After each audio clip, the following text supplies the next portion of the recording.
Muy buenas noches, tengan todos ustedes. Hoy es Navidad, hoy es 25 de diciembre. Sergio, Leonardo, Lorenzo y yo, y en ausencia de nuestros dos compañeros, Paoli y Crespo, les deseamos a todos una feliz Navidad. Y aquí estamos, como todos los lunes, con ustedes.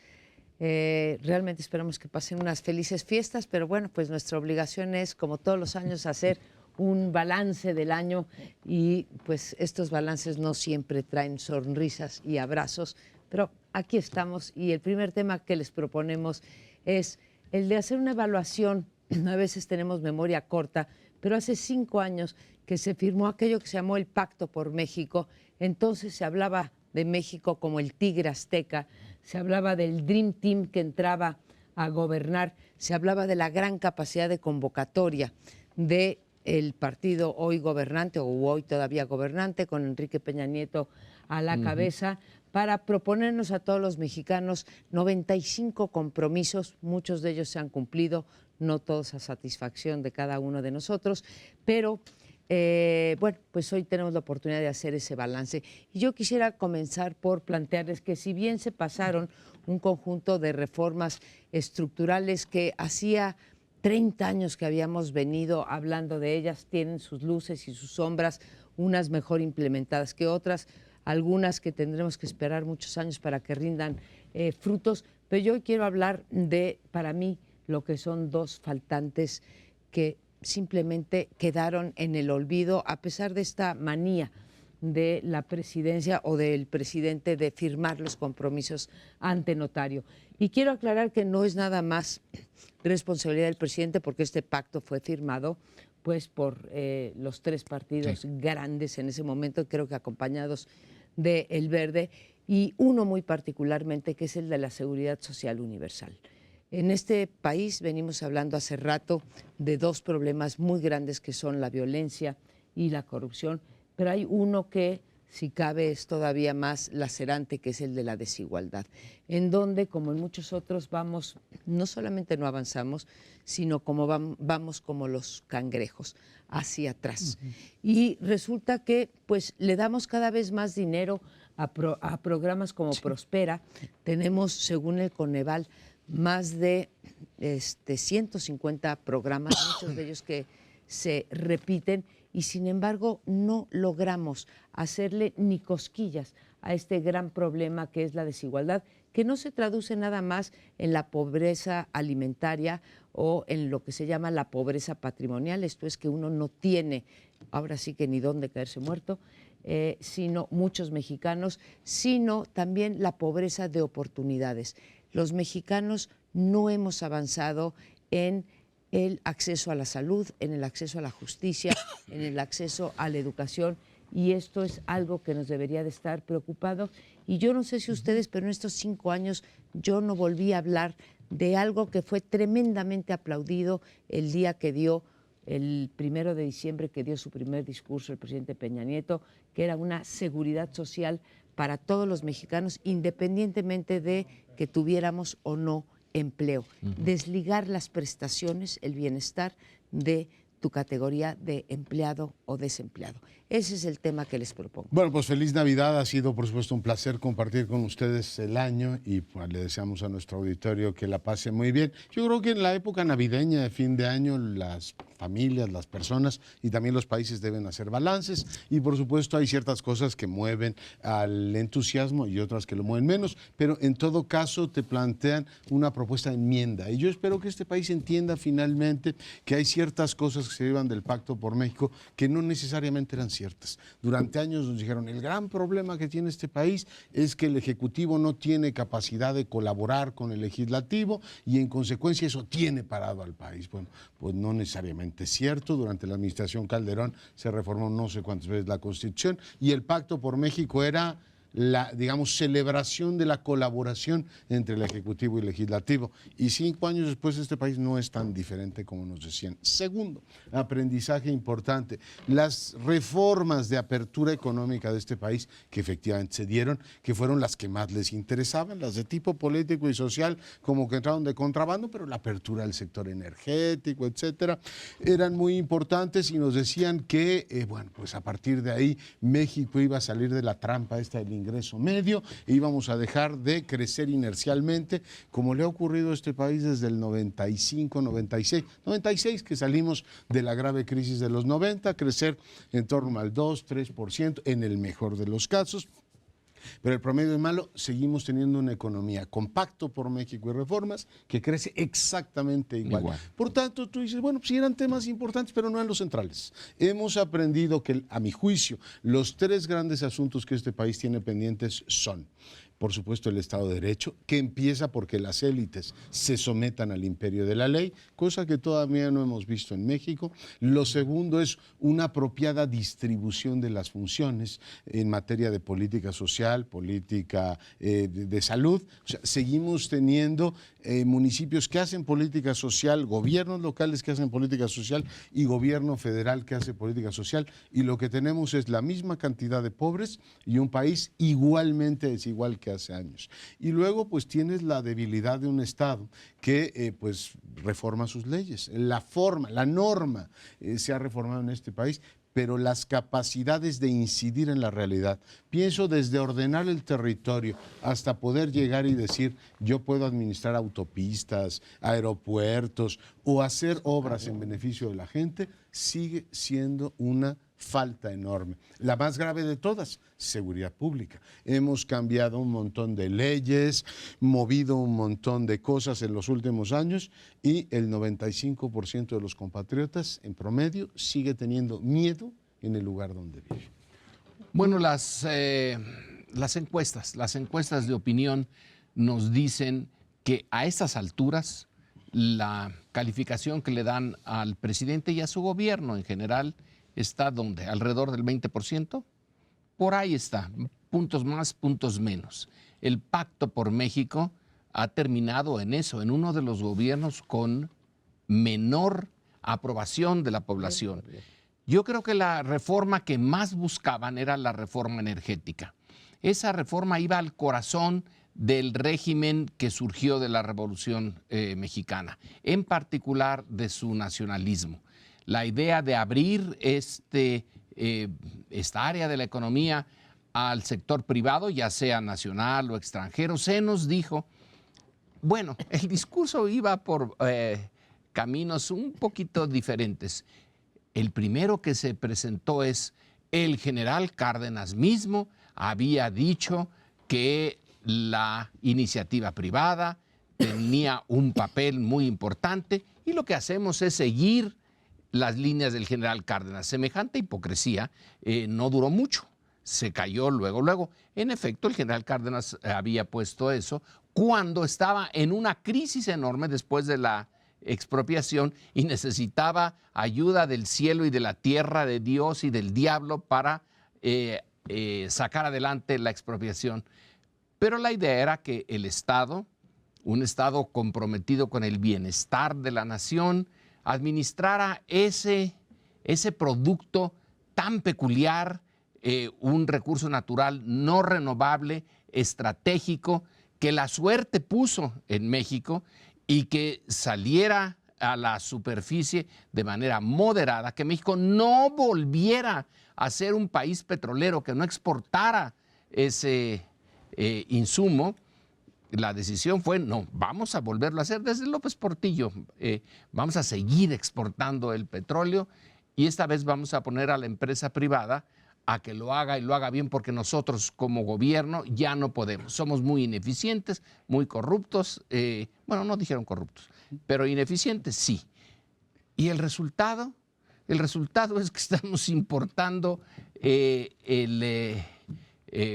los productos refinados, que ha disminuido la producción, en fin, el éxito que se nos proponía en materia de energía, yo no lo veo por ningún lado. Se destruyó la herencia, no se construyó lo que se prometió. Dos comentarios. Primero, me quedó la sensación de que ya damos por terminado el sexenio de Enrique Peña Nieto. Vamos, no ha terminado formalmente, pero pareciera, me quedé con esa sensación, tal vez me equivoque, pero al menos sí, yo siento que es en el quinto año, en fin, es un actor marginal. Un aspecto que no mencionaron es que fueron 3 los partidos, no solo el del presidente.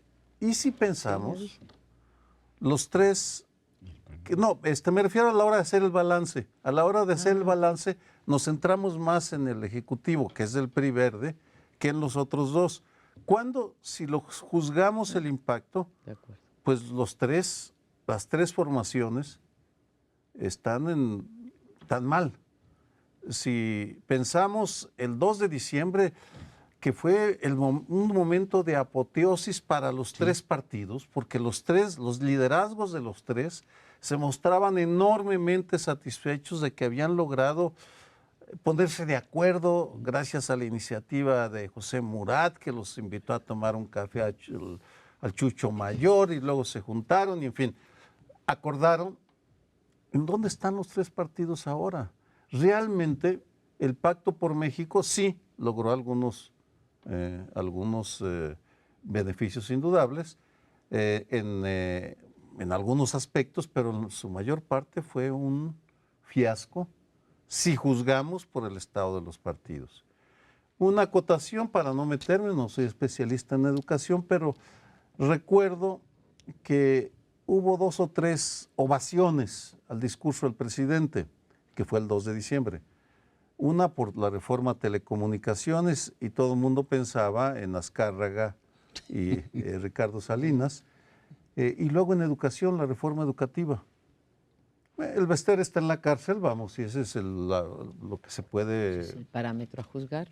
Si eso es lo que se quería, pues la metió a la cárcel después del desplante de el Bester. No sé si han visto el video cuando promete que ya... si muere, que el epitafio diga que yace una guerrera. Sí.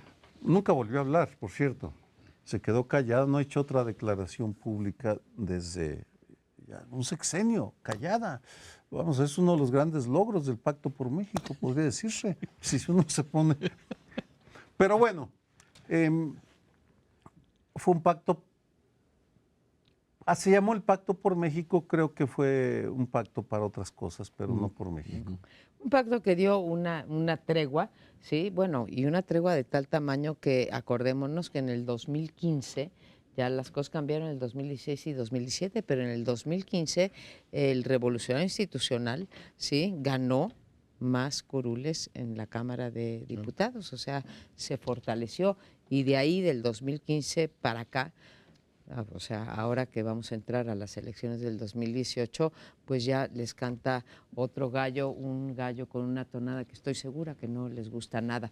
Pero hablando de las ovaciones, también recuerdo que una de las cosas, Sergio, que aplaudieron más, y tenemos por qué, digamos, estar contentos, ahora digo por qué, nos prometió una cosa más que no se cumplió, que es lo de la publicidad oficial. ¿Sí? Entonces se dijo que en publicidad oficial habría 1, menor gasto, 2, mayor transparencia, y 3, que se iba a dedicar a lo que verdaderamente le importa a la sociedad. Ninguna de las 3 cosas fue cumplida, pero gracias, entre otros, a Artículo 19 y Fundar, tuvimos muy recientemente, hace unas semanas, una sentencia de la Suprema Corte en donde está obligando al Congreso a emitir finalmente la ley de publicidad gubernamental antes del 30 de abril. Recordemos que esta ley, algunos dicen que nos la deben hace 3 años, no, nos las deben desde el 2017, ¿sí? Cuando 2007. Del 2007. Desde entonces nos las deben. Y es un pendiente porque aquí se está usando el dinero de la publicidad simplemente para promoción gubernamental. Ya es momento de que se acabe eso y que se acabe la discrecionalidad con la que compran a los medios en este país. Medios política es una reforma pendiente. ¿Algún comentario? Pues habría mucho más, que muy buenos puntos. Realmente no tengo más que decir, salvo que hay demasiados planes y poca sustancia, ¿no? Hablan mucho y hacen poco. Momento simbólico fue la revista Time. La revista Time con Peña Nieto. ¿Y su Dream Team? la Salvador de portada México. y Moving Mexico. Saving Mexico. Saving Mexico. Salvando a México. Saving Mexico, sí. Esto quiere decir que el mundo externo también se tragó lo del Pacto por México y ahora no hay ni, aunque paguen, una revista que vuelva a hacer algo similar. Pues ya se sabe, consuelo de muchos, complete usted el dicho. Nos vamos a un corte y regresamos en unos minutos. No es por ganas de arruinarles la Navidad, ya la noche de paz pasó. Ahora vamos a hablar de la no paz, de la violencia. Es otro de los puntos centrales, básicos, que caracteriza nuestro tiempo mexicano. No es la primera vez que México está metido en una espiral de violencia. Lo tuvo en el inicio del siglo XIX. ¿Cuánto tiempo pasó para que la relativa tranquilidad, que fue destruida por la Guerra de Independencia, volviera más o menos a sentar sus reales en México? Hasta fines del siglo XIX. Fueron muchos años. Espero que esta vez no pase lo mismo. El régimen de don Porfirio puso paz, más o menos. Luego vino la revolución. Luego la revolución puso la paz. Y viene esto en que estamos viviendo ahora, donde no hay ni una gran revolución de independencia, ni una gran revolución social, no hay nada de eso. Y sin embargo, la violencia, nos dicen que en los dos sexenios, este que está por terminar y el otro, el de Calderón, más o menos, de manera muy gruesa, son 250,000 asesinatos los que hacen esa cifra. Es un compendio de una enorme tragedia. 250,000 asesinatos es 250,000 de mexicanos, que en algunos puntos, colegas nuestros en el Colegio de México han hecho sus cálculos. El promedio de vida, sobre todo de los hombres, ha disminuido. En vez de que aumente como en todos o en casi todos los países, en el caso mexicano vamos de regreso, porque son tantos los que han caído allí que ha bajado la media de la esperanza de vida de los mexicanos. Bueno, ahí está el segundo punto. Pues es un tema terrible y yo espero que también con el ánimo constructivo con el que hace uno balances, que es para ver hacia adelante, empecemos a tener una discusión nacional vertebrada sobre qué hacer con esa violencia. Hace algunos años, Aguayo, que es muy brillante para encontrar metáforas y descripciones, habló de las 3 guerras que vivía este país y recordaba hace algunos días que se discutió el tema de la seguridad interna, ese texto de Aguayo, esa declaración que hizo Aguayo, de una guerra que es de los criminales entre ellos. Es una guerra que sigue dándose en el país, años van, años vienen, y no ha habido, iba a decir poder humano, poder del Estado que la contenga. Después sigues teniendo la Segunda Guerra, que es la parte limpia del Estado enfrentando a la parte corrupta del Estado, capturada por los criminales, y sigues teniendo la misma bronca. Y después la guerra del Estado, digamos, contra todos ellos, lo cual te lleva a que tengas todo afectivamente puesto para que tengas esos niveles de violencia y homicidio. Es más, déjenme decirlo en tono no sardónico, podríamos estar infinitamente peor. El poder de las organizaciones criminales que han acreditado territorial y políticamente da como para que este país estuviese infinitamente peor. Incluso la capital ha tenido, digamos, algunas expresiones de control territorial por parte del crimen organizado. Por tanto, años van, años vienen y yo veo las coordenadas del debate más o menos iguales. Entre un buenismo que dice que debería pues no haber más sangre, y yo no puedo estar más de acuerdo con eso, unas organizaciones criminales que suben, crecen en capacidad y un Estado absolutamente mermado y políticamente contradictorio, porque no tienes ni una expresión, digamos, de liderazgo político, incluso autoritario, como el PRI controló este país durante muchos años. Después tuviste el modelo pensado en la administración Calderón, de decir, a ver, técnicamente la función policíaca la controlamos desde una Secretaría de Seguridad Pública, Genaro García Luna, y el asunto fue un fracaso. Terminó el sexenio en un fracaso terrible. El de Peña Nieto está terminando exactamente con el mismo fracaso, cuando la doctrina era realineemos políticamente. Todos los factores, alcaldes, gobernadores y presidente, todos cooperan, todos nos queremos mucho y vamos a tener resultados. Pues resulta que no tenemos, y tenemos las 3 guerras abiertas. Es decir, no hemos mejorado un ápice, y eso es una auténtica tragedia. Qué bueno que nos recuerdas eso, porque es cierto, así habló Sergio Aguayo. Yo quisiera hablar de 2 puntos, los 2 se derivan de lo que acaba de decir mi compañero Leonardo Curcio, que podríamos estar peor. Es que, de hecho, Leonardo, te planteo, creo que estamos peor de lo que dice los 250,000 muertos, porque ahí estamos hablando únicamente de homicidios dolosos en este país que siguen subiendo, pero no estamos tomando en cuenta otros crímenes que nos afectan diariamente. Yo, por fortuna, no tengo ninguna muerte a mi alrededor que lamentar, pero sí podría hablar de robo en casa habitación, robo de vehículo, robo en mano armada, o sea, robo a transeúntes. Puedo hablar de extorsión en general, y bueno, para no meternos al otro tema que son los feminicidios, ¿no? Entonces, estamos mucho peor que lo que hablan estos 250,000 muertos. Y la segunda, quizá lo quiero decir de manera preventiva, Leonardo, es que, en efecto, como tú dices, buena parte de la campaña de Peña Nieto se basó en una crítica feroz a la estrategia en contra de la violencia y el crimen organizado seguida por el presidente Calderón y su gabinete, y sin embargo creo poderlo decir sin temor a equivocarme de que no cambió un ápice esa estrategia. Nos hablaron de las guardias nacionales. La Guardia Nacional. La Gendarmería, gracias. Sí. Se habló de la Gendarmería, se creó que es que para cuidar a las empresas productivas y demás, nadie sabe para qué fue.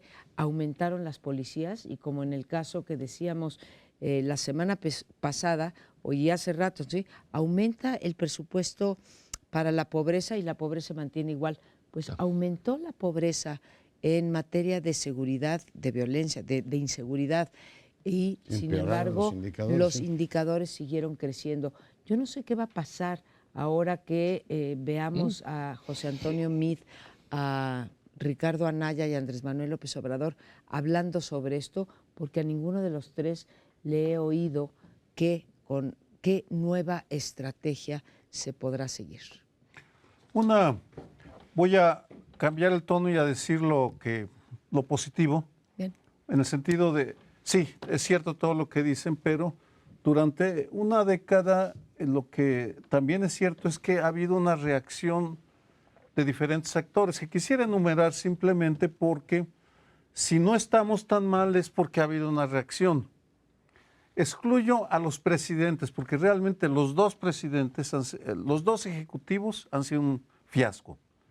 Calderón se fue a una guerra sin entender a qué iba, y Enrique Peña Nieto pues no ha tenido una política digna de mención, pero sin embargo sí ha habido cambios. El primero tiene que ver con el conocimiento. Ha crecido exponencialmente la comprensión del fenómeno. Es bien curioso, en el mayo del 2007, el Grupo Reforma publica por primera vez el ejecutómetro. Fue un periódico. El Estado mexicano hasta el 2011, en agosto, publica las estadísticas escalofriantes. Ahora hay una pléyade de organismos, de universidades y centros de investigación que están generando un informe tras otro de una gran calidad, lo cual nos permite tener un diagnóstico mucho más preciso. ¿Verdad? Segundo, la organización de las víctimas.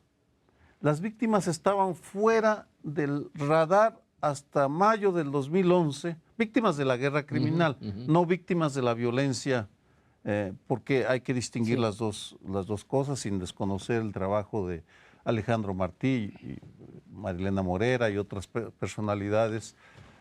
No quiero mencionar personajes tan polémicos como la señora Wallace, porque no vienen al caso, pero sí hubo una movilización a favor de las víctimas y luego el movimiento por la paz con justicia y dignidad y el movimiento de desaparecidos. Ha sido un cambio fundamental. Tercero, la aparición de nuevos actores que antes no estaban, empresarios e iglesia.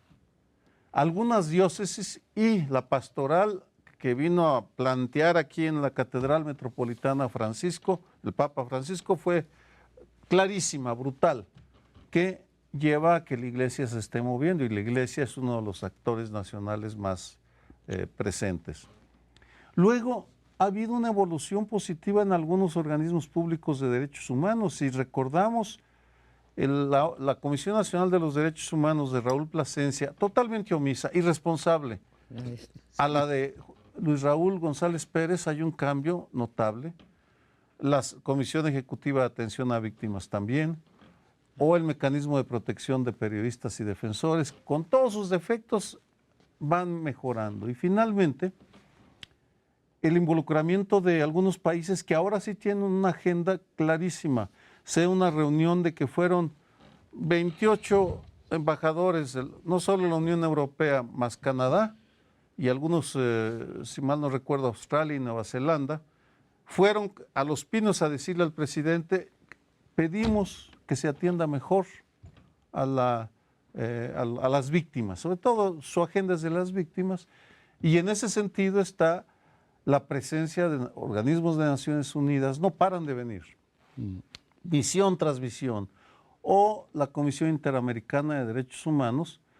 Si sabemos lo que sabemos sobre Ayotzinapa es en buena medida por la presencia del Grupo Internacional de Expertos Independientes. Es decir, no niego que es terrible lo que está pasando, pero también ha habido una reacción que está levantando barreras contra la barbarie del crimen organizado, indudable, y contra la necedad de un ejecutivo que persiste en una estrategia hecha a la medida en Washington, porque siguen una política armada en Washington y que son incapaces de mexicanizar la política para crear un enfoque integral. Si en física toda acción luego le corresponde una reacción, yo diría, Sergio, que tu visión tan positiva de la sociedad mexicana respondiendo a eso no está a la par con el problema. En este año que terminó, bueno, que está por terminar, tenemos, a pesar de todos los movimientos de la sociedad civil, etcétera, etcétera, tenemos que las cifras, la brutalidad de las cifras es que van en aumento. Y eso no lo podemos negar. Estamos en una escalada que ni la propia respuesta de la sociedad ni la del gobierno ha podido hacerle frente. Peña Nieto, y leía yo sus discursos al iniciar el sexenio, dijo, mi prioridad es detener la violencia. Esa era su prioridad, ¿eh? México en Paz se llamaba. México en Paz se llamaba el eje. Y no era privatizar el petróleo ni nada de eso. Era la violencia se tiene que detener. Y 2017, el año que estamos terminando, es el año más violento. Si no ha hecho nada el gobierno, la sociedad sí lo ha hecho, pero entonces no estamos como en física. Claro. La presión es brutal de las causas del crimen y apenas si podemos medio detener, es decir, que no aumente todavía más, pero no estamos viendo la solución. Y bueno, nos tenemos que ir, vamos a un corte y espérenos en esta noche de Navidad que Santa Claus nos trajo los mejores regalos. Que no es de paz. Vienen algunos. Uno de los problemas más difíciles del análisis es lograr un equilibrio entre lo positivo y lo negativo, es decir, y ubicarse en el medio. Nos quedamos hablando sobre el bloque anterior acerca de violencia, si estábamos mejor o peor, en fin, no voy a meter. Acepto que estamos mal, yo creo que se ha ido creando una masa crítica que sí se expresa en algunos lugares, no en la política nacional, pero sí ha habido cambios en algunos aspectos. Pero, en fin, toca hablar de la capital. Y ya claro, yo nací en un rancho de Jalisco, crecí en Guadalajara y a los 24 años me vine a lo que era el Distrito Federal.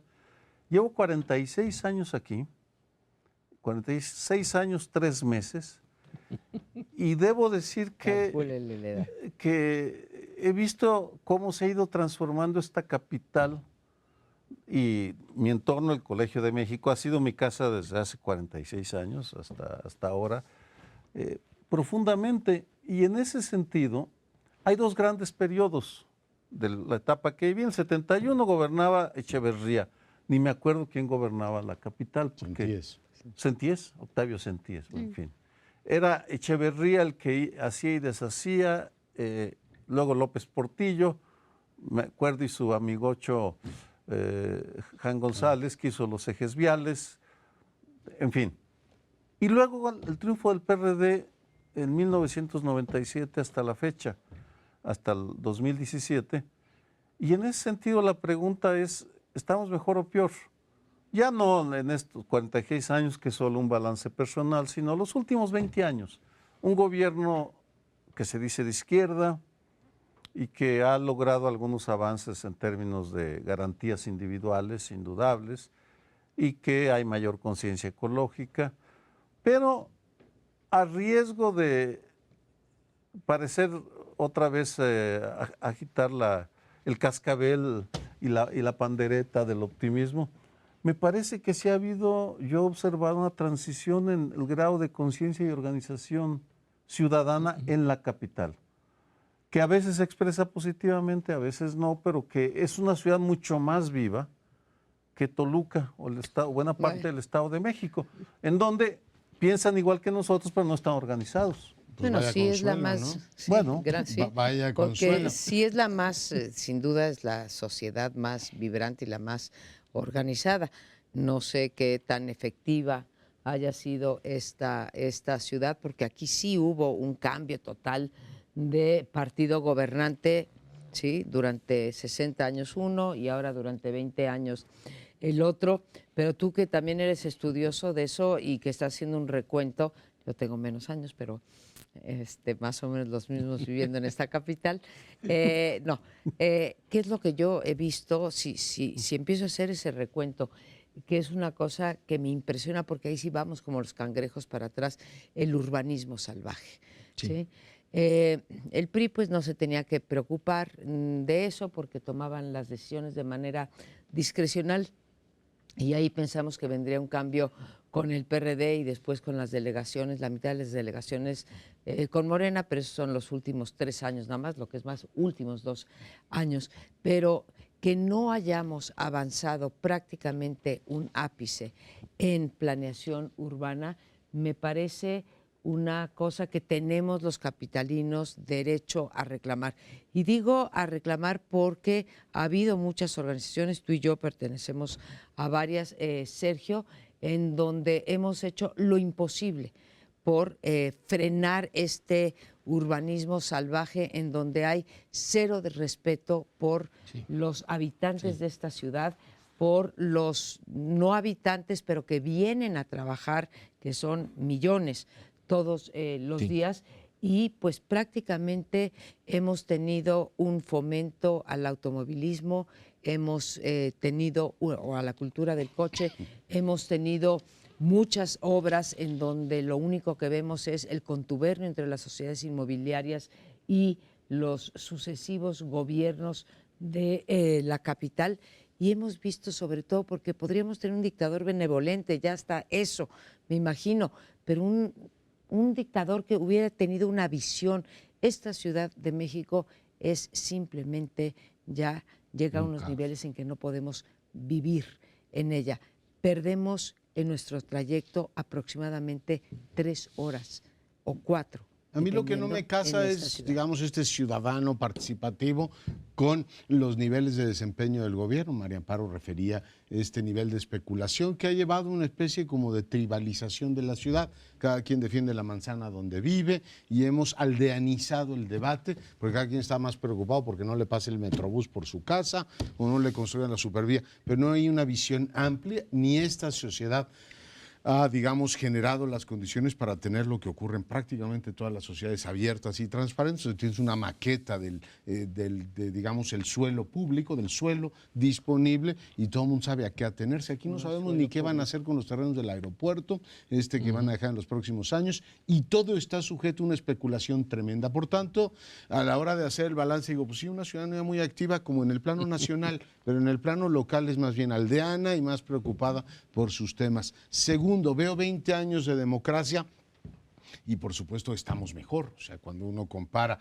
el gobierno de Ramón Aguirre con el gobierno actual, pues sí es mucho más sensible, mucho más cercano, mucho más transparente en muchos sentidos, pero sigue siendo un gobierno distante y un gobierno absolutamente opaco para la mayor parte de los ciudadanos. Las delegaciones, no diré que son una cueva de ladrones, pero casi.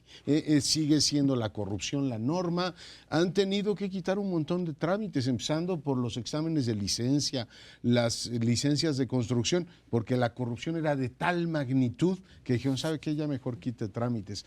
Por tanto, yo veo una ciudad que 20 años después tiene un problema muy serio. Se cree muy moderna y no es tan moderna. Uno, el clientelismo sigue dominando la vida política de esta ciudad. Los jefes delegacionales están ahí porque controlan clientelas y les importa 8 pepinos lo que digan los ciudadanos menos organizados o la crítica que se les puede hacer desde los medios de comunicación. Y la segunda, sé que es muy impopular, esta es una ciudad que ha apostado a los derechos y los ha universalizado. El derecho, por ejemplo, a la salud, la pensión esta que tiene todo el mundo, hay becas para todos los estudiantes, pero no podemos acreditar ni que seamos una ciudad menos desigual que hace 20 años, sigue siendo profundamente desigual, sigue siendo una ciudad partida geográficamente entre el oriente y el poniente. Sí. Tienes un oriente que está sujeto a la privatización más terrible, que es el transporte público. Ustedes transpórtense con medios privados, lo cual contrasta porque los gobiernos de izquierda son muy estatistas, pero en el plano local apuestan más por la privatización.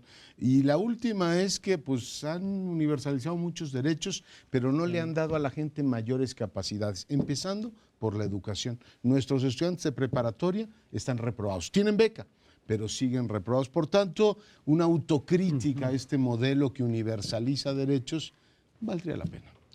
Y no podemos alegar falta de conocimiento.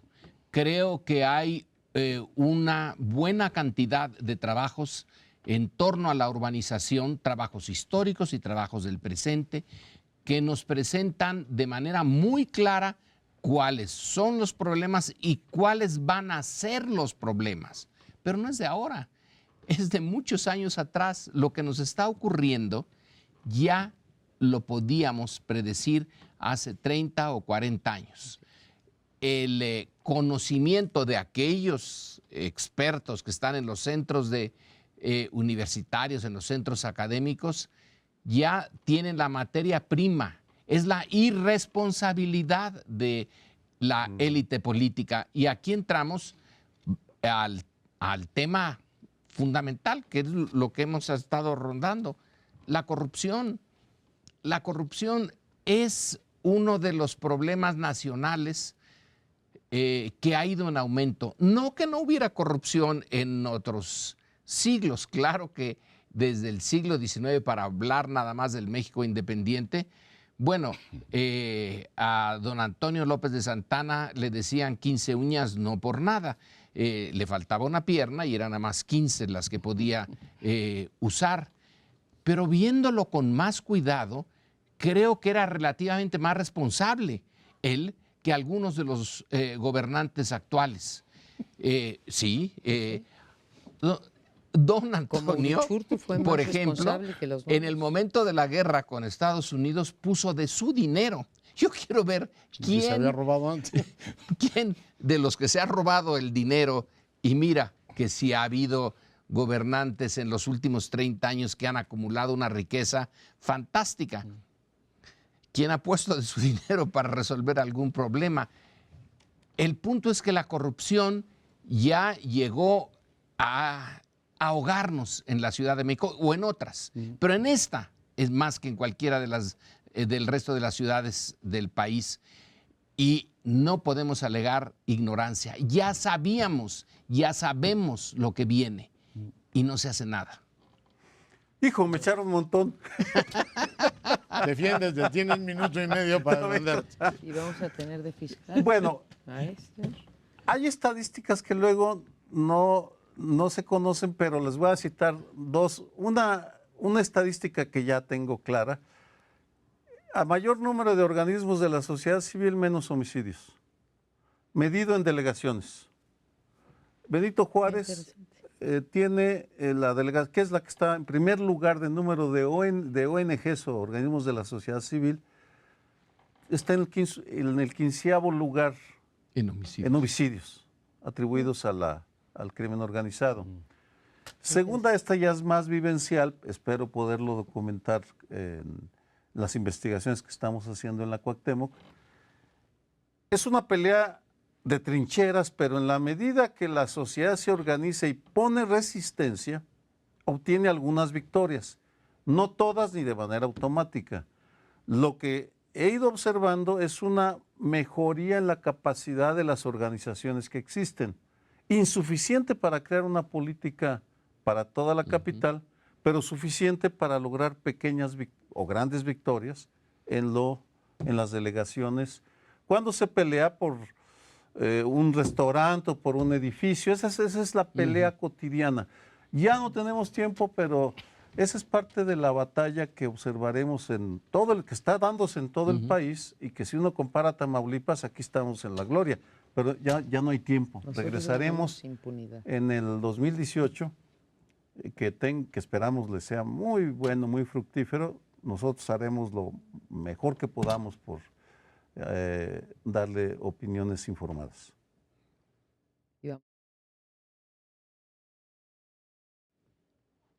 Y por supuesto no queremos, ya decía Lorenzo, amargar la Navidad. Imagínense el tema que vamos a tratar ahora, Trump. Bueno, pues sí, es un personaje muy propio, muy impropio para las fiestas navideñas, pero hay que hacer un balance de lo que ha sido. Y déjenme iniciar paradójica e irónicamente con la constatación de que ha sido un presidente exitoso. Es decir, su programa político es un programa que ha avanzado en los últimos años. Pongo 3 frentes simplemente.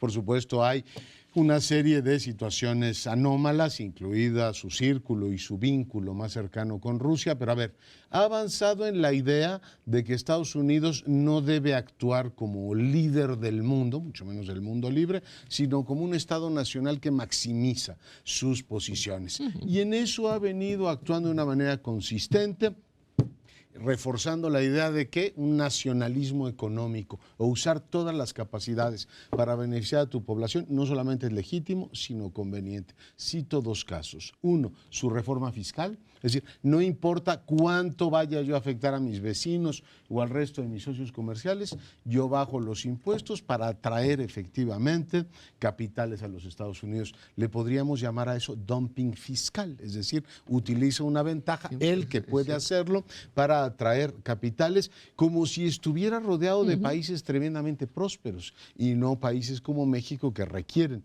de la inversión extranjera para mejorar su desempeño económico, lo cual no deja de ser pues profundamente perturbador, pero al mismo tiempo claro.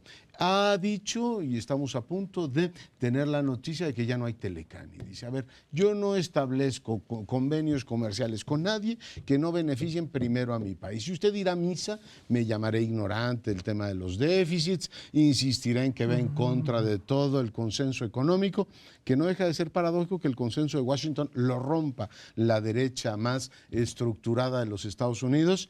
Finalmente está diciendo, tampoco quiero Telecán.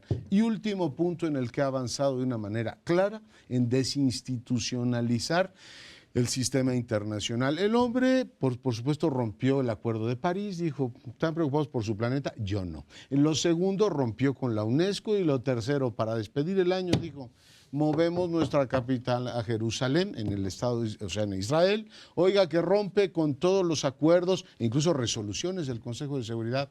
A mí qué me importa, yo maximizo mi posición y ahí va. Por tanto, la muevo a Jerusalén. Paradójicamente ha sido pues un individuo muy exitoso en esos 3 frentes. Eso no exime o no quita que tenga otros problemas, pero lo pongo sobre la mesa. Pues qué pésimas noticias nos das como para cerrar el año este día 25. Si tuviera otras, te las daría. Me las darías, yo lo sé. No, es que como empezaste dije, oye, viene algo optimista, pero no, nos das sus 3 triunfos. ¿sí? Que son terribles para la humanidad, como le pusiste tú a este bloque, ¿no? Trump, un peligro para la humanidad. Ahora, estos 3 triunfos, si podríamos mencionar algunos, creo que si los medimos con sus fracasos, ya no sé cómo le vaya en el balance, y voy a poner cuando menos 2. El primero es que no solo no ha podido mover su popularidad, ¿sí? Sino que ha ido disminuyendo, ¿no? O en el mejor de los casos se ha quedado igual.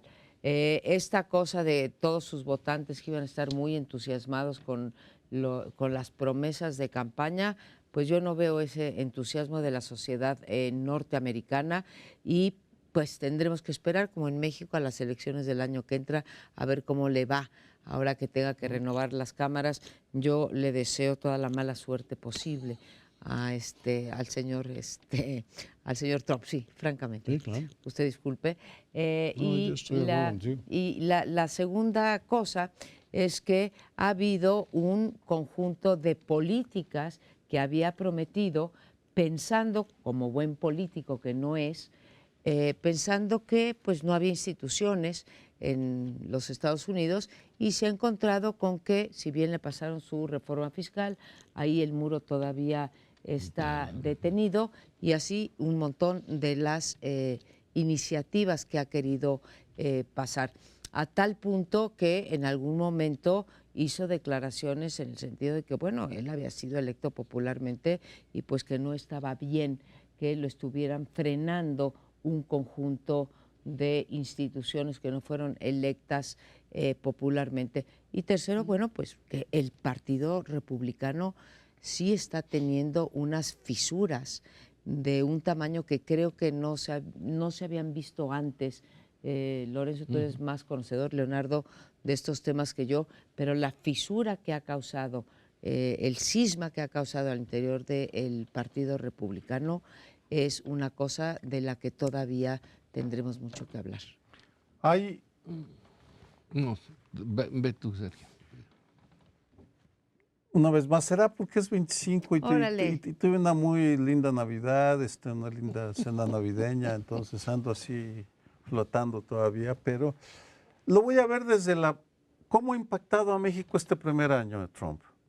Porque en el 2016 fue un impacto brutal. Todo, desde junio de 2015 hasta enero de 2016 fue el azote nacional, porque pues todo mundo sabía que había cambiado. ¿Qué cambió para México? Y aquí lanzo una hipótesis basada en la lectura de la historia.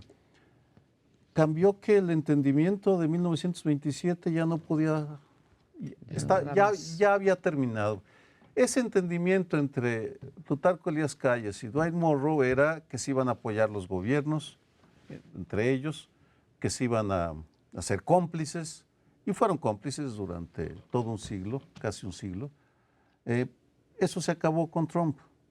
Por tanto, fue un brutal impacto para el gobierno y para la sociedad, que pues ya no podía tomar como algo dado que se iba al norte. Si no conseguía trabajo aquí, pues iba al norte con el primo Pancho y allá le conseguía chamba de ilegal, de indocumentado, por supuesto. ¿Cómo hemos reaccionado? Aquí una vez más hay de todo. Con María Amparo fueron parte del Woodrow Wilson Center, el Instituto México, que organiza una cena anual aquí en México. No se puede decir quiénes estuvieron y qué dijeron, pero sí puedo comentarles que me impresionó escuchar a algunos de los funcionarios responsables de estos temas, la claridad que tienen sobre lo que pasa en Estados Unidos, incluso las limitaciones que tienen como gobierno. Si a eso sumamos lo que uno observa, que es cada sector con intereses en Estados Unidos está desarrollando su propia política exterior, lo que puedo decir es que más que nos ha ido bien o mal, que estamos entrando en una nueva era en la cual, al igual que en violencia y al igual que en urbanismo salvaje, entendemos mejor lo que pasa y nos convencemos de que tal vez nos va a ir menos mal si nos organizamos. Y a lo mejor hasta nos va bien, como a los aguacateros, para poner un ejemplo concreto, Sí, que fue exitoso. que se organizaron, metieron dinero a los abogados, se unieron y les está yendo Cabilderos, sí. bien en términos económicos. Creo que es lo mismo que nos está pasando, lo cual, de una perspectiva histórica, es una buena noticia. Ya olvidémonos de que Estados Unidos va a apoyar al gobierno o no va a ser el lugar donde nos podemos Las tres. ir a buscar la chamba que aquí no conseguimos. En 1947, en su ensayo sobre la crisis de México, Cosío Villegas ponía como problema central una crisis moral. Decía, la Revolución Mexicana se estanca, no cumple con el compromiso histórico que tiene con la sociedad mexicana. La idea que está ahí detrás es que la corrupción está ganando cada vez más terreno. Y entonces, al final, señala, es posible que los gobernantes mexicanos decidan buscar la salvación en Estados Unidos. Que Estados Unidos salve lo que ellos no pudieron salvar. Y es posible que Estados Unidos lo acepte. Pero entonces ya México habrá perdido su esencia como Estado nacional, más o menos buscando su soberanía y su propio camino. Y sucedió así.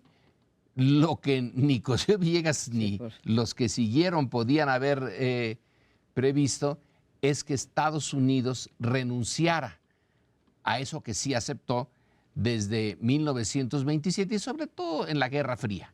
En la Guerra Fría les fuimos muy, muy útiles. La frontera segurísima de la gran potencia. Y el PRI tuvo en la Guerra Fría su gran coartada. Era útil, tenía el título de democracia, era autoritario y Estados Unidos le apoyaba. Y eso llevó a que Salinas y su grupo hicieran lo que don Daniel temía. Ya no podemos ir adelante, entonces vamos a que nos salve Estados Unidos. Y resulta que nunca pensaron, ni Salinas ni todos los demás, en que Estados Unidos diría un día, no los quiero, no los necesito, se acabó la Guerra Fría, váyanse cada quien a su casa y sálvense como puedan. Y eso es lo que nos está sucediendo ahora. Peor aún, además eres mi enemigo y quiero un muro y no quiero comercio contigo y haz lo que puedas. Pero bueno, se nos terminó el tiempo, le agradecemos mucho que el día de Navidad nos haya acompañado, le deseamos lo mejor, sea muy feliz. Nos vemos aquí la semana próxima.